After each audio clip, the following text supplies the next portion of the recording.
Alors ça y est, je suis de retour en Thaïlande. Pour ceux qui ne me connaissent pas, la Thaïlande, j'y ai vécu 15 ans. Ça fait maintenant 7 ans que je n'y étais pas retourné.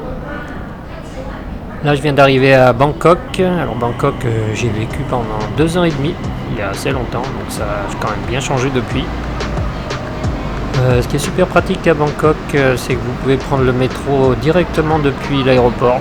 Voilà, c'est un métro aérien. C'est vraiment facile, vous descendez à l'étage le plus bas de l'aéroport. Et pour 45 bahts seulement, donc ça fait à peine plus d'1 euro. Vous êtes en plein centre-ville de Bangkok en 20 minutes à peu près. Donc c'est quand même beaucoup plus pratique que le taxi.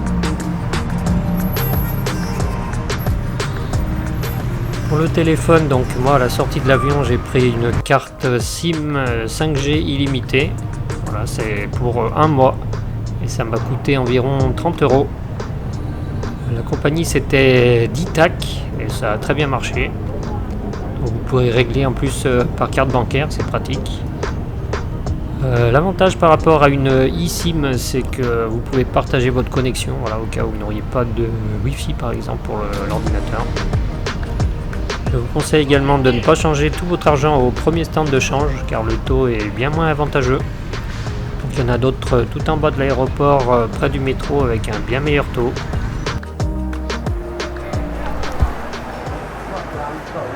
Donc, comme mon hôtel est proche de la station de métro Asok, je me dirige vers mon centre commercial préféré, c'est le Terminal 21. Alors c'est un assez grand centre commercial puisqu'il y a 8 étages.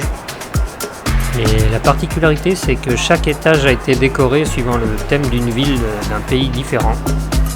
Voilà, on y retrouve San Francisco, Londres, Rome ou encore Tokyo, Istanbul par exemple. C'est assez fun et ça fait un truc supplémentaire à découvrir en plus des boutiques habituelles.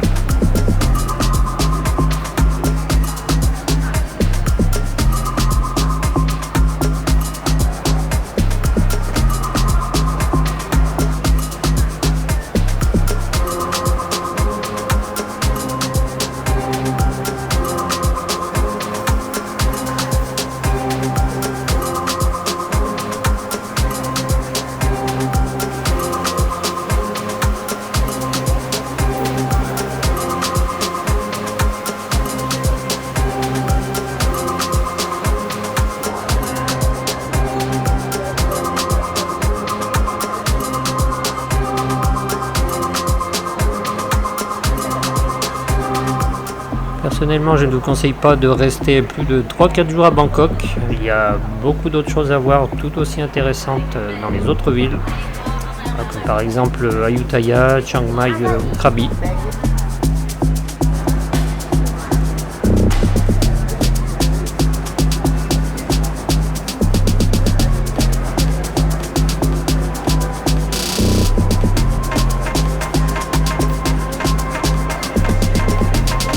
Comme moi vous aimez les restaurants japonais, il y en a pas mal ici.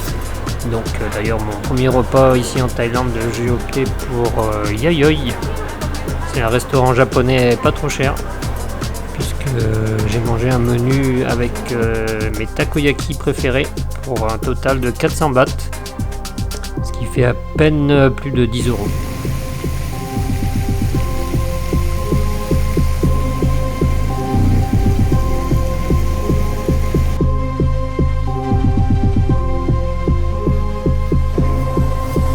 Bangkok, c'est un peu le chaos, c'est bruyant, c'est pollué.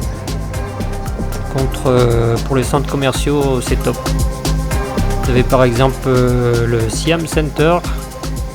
Et juste à la sortie, vous passez directement au Siam Paragon, qui est un autre centre commercial. Et juste à côté, à quelques minutes à pied, vous pouvez aussi faire le Central World. C'est 8 étages gigantesques. Voilà, vous avez largement de quoi faire en tout cas. Dans la prochaine vidéo, je vais visiter les 2 gros temples ici à Bangkok, le Wat Po, où se trouve notamment le fameux Bouddha couché, et le Wat Arun, qui se trouve en bordure du fleuve Chao Phraya. Et vous verrez que c'est assez simple pour s'y rendre par soi-même. sans avoir à prendre de guide. Voilà, abonnez-vous pour ne pas manquer mes futures vidéos sur la Thaïlande si c'est quelque chose qui vous intéresse. Voilà, je lui reste 3 semaines. Et n'oubliez pas de liker cette vidéo si vous êtes arrivé jusque là.